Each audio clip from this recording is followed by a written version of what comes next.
ATM new world या चॅनलला share, like, subscribe करून कॉमेंटही करा. खेड राजगुरुनगर राजगुरुनगर खेड या तालुक्याचं विभाजन करण्यात येणार आहे.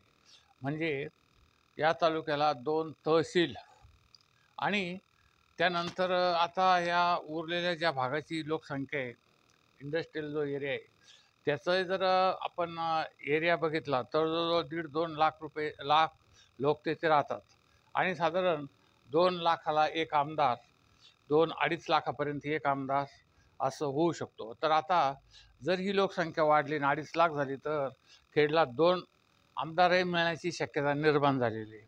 कारण आता हा जो म्हणजे सरकारचा प्रस्ताव जो सुरू झालेला आहे, त्यांनी असं सांगितलं आहे की आता हा जो नवीन तालुका करायचा आहे चाकण, तर ह्या चाकणमध्ये चाकण, आळंदी या 2 नगरपालिका आणि पिंपळगाव हा एक भाग, तर हे 3 मंडल आहेत.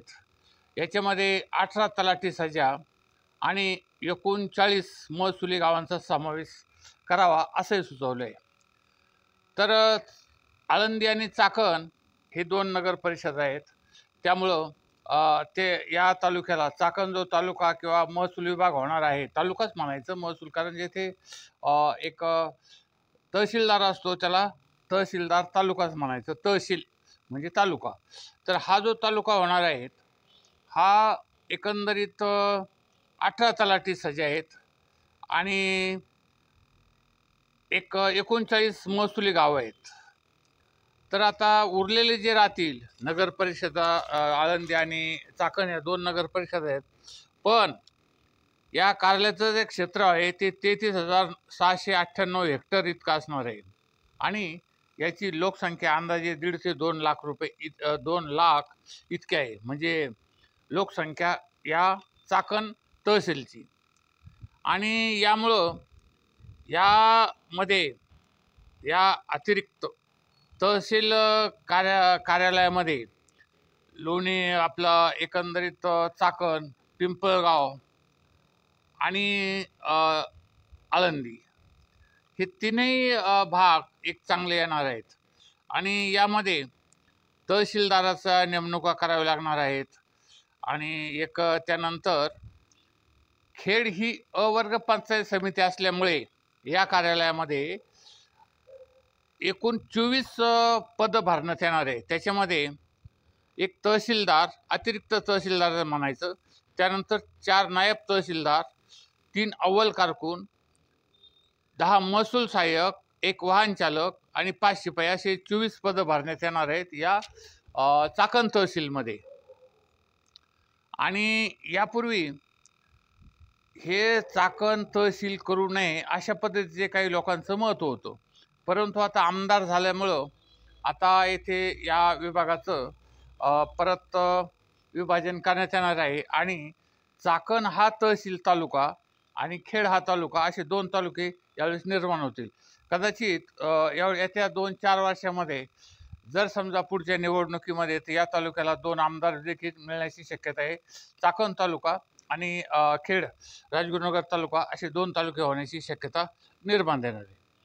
पण आता यामध्ये हे कारणं काय सांगितली यांनी, हे करण्याचा हेतू यांचा हा आहे की 2 आमदार करावेत.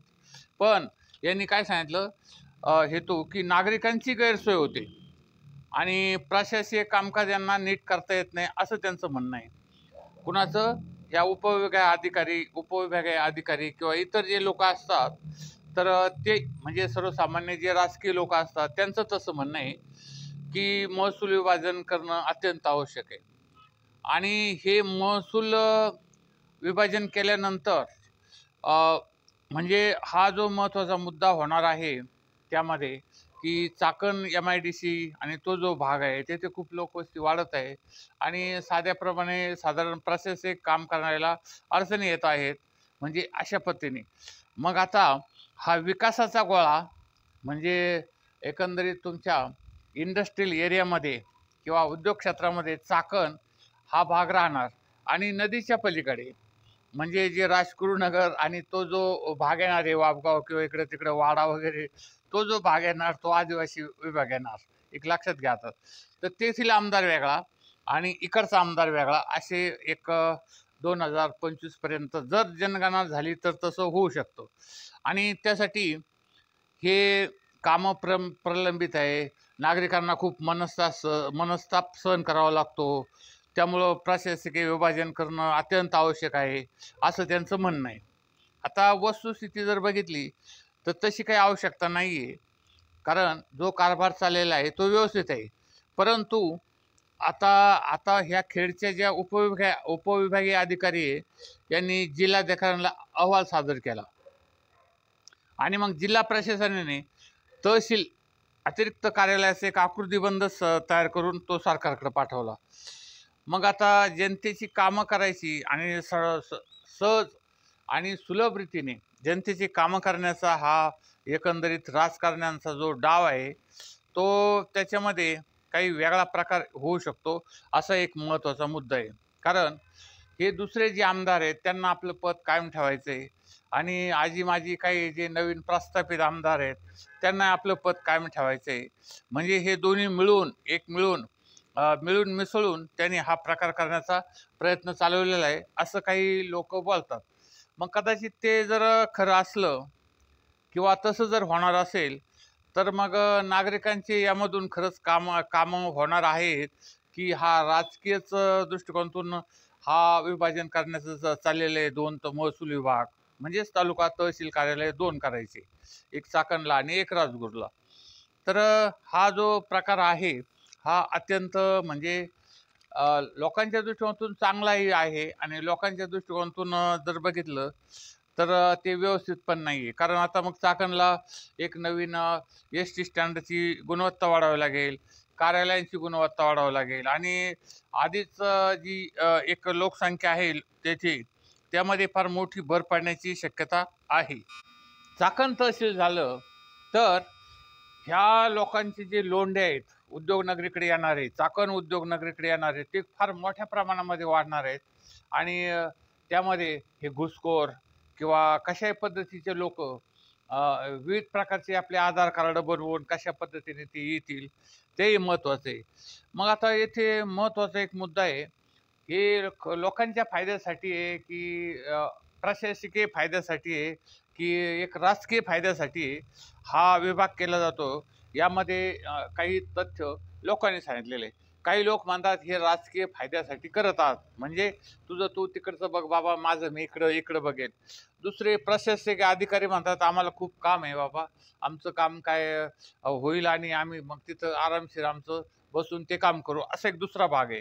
आणि तिसरं लोकांचं आहे की एक भाग केला काय आणि 2 भाग केला काय आणि गावोगावी तहसील कार्यालय केले काय. हे काम जे सरकारी लोक आहेत ते लवकर करतच नाहीत.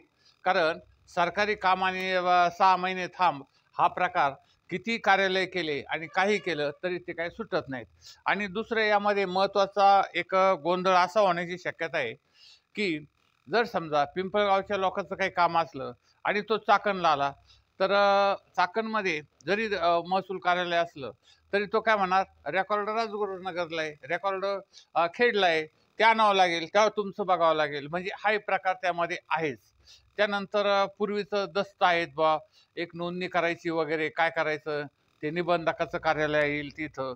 त्यानंतर विविध प्रकारचे जे कार्यालय आहेत ते सगळे परत इकडं आणावेच लागतील आणि असा प्रकार होऊ शकेल की आता ते सगळंच खेडलं आहे तर मग इकडं पण त्याचा उपविभाग करून ठेवा. म्हणजे हा जो प्रकार केलेला आहे तो एक योग्य आहे किंवा अयोग्य आहे हे जनतेच्या दृष्टिकोनातून किती झालं तरी पण हे राजकीय दृष्ट्या योग्य आहे, सामाजिक दृष्ट्या योग्य आहे की एक प्रशासकीय दृष्ट्या योग्य आहे किंवा काय आहे हे काही कळायला आता मार्ग नाही. परंतु एक महत्त्वाची बाब, एक यांनी विमानतळ जसं होतं राजकीय लोकांनी ते जसं हे करून ठेवलं, विरोध करून ते पुरंदरला नेलं, तसंच आता हा जो एक चाकणला तहसील कार्यालय होणार आहे यालाही कदाचित विरोध करून ते परत खेडमध्येच करण्याचा प्रयत्न करण्याचा शक्यता अधिक आहे.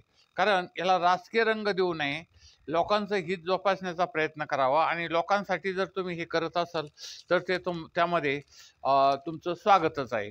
तर आता या संदर्भामध्ये आम्ही अधिक माहिती अजून घेतच आहोत आणि लोकांशी संपर्क साधण्याचा प्रयत्नच करत आहोत. ज्या काही लोकांशी संपर्क साधला, तर यामधून काय काय होणार हे आपणाला लवकरच समजणार आहे. कारण सरकारने जर याला मान्यता दिली तर हा विभाग अस्तित्वात यायला, चाकण तहसील अस्तित्वात यायला फार काळ लागणार नाही आणि तशा हालचाली सुरू झालेल्या आहेत.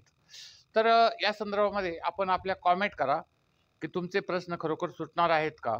किंवा आणि आमचं हे एटीएम न्यू वर्ल्ड चॅनल आहे, याला सबस्क्राईब करा, शेअर करा, लाईक करा आणि कॉमेंटही करा. कारण इथे कोणाचंही नाव न घेता आपण हा जो व्हिडिओ केलेला आहे हा याला सबस्क्राईब करा, यामध्ये आपला हित आहे आणि कॉमेंट करा. धन्यवाद. एटीएम न्यू वर्ल्ड चॅनलला सबस्क्राईब करा. धन्यवाद.